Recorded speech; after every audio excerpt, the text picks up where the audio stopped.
I believe in cultivating hidden talents, buried and unrelated to what we do for a living.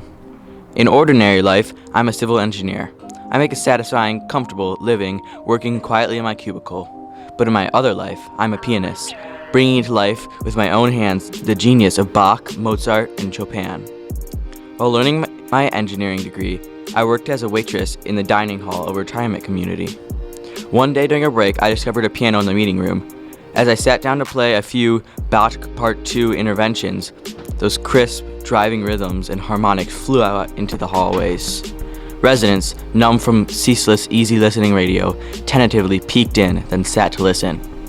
Disbelieving, they saw plain, old, invisible Mel, the lunch waitress.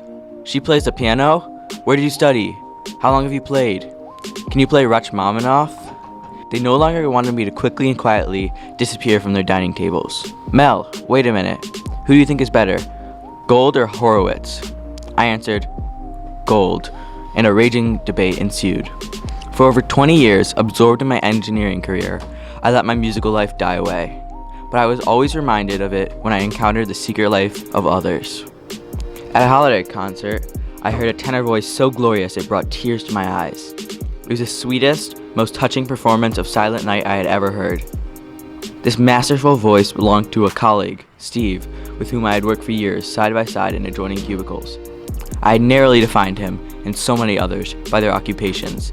Since I had let myself get consumed by my job, too tired and spent for anything else, I assumed all other hard-working people had to, also. But Steve's artistry reminded me of my own hidden talent. I began to practice again and started taking lessons from an inspiring teacher who pressures me every week to keep at it, play better, and get to that next higher level.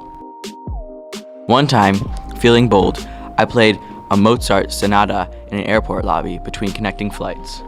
People slowed down and even stopped to listen. Readers looked up from their chairs. I saw smiles and heard a smattering of applause. I thought, no one smiled and clapped after my presentation on the site engineering for the new strip mall.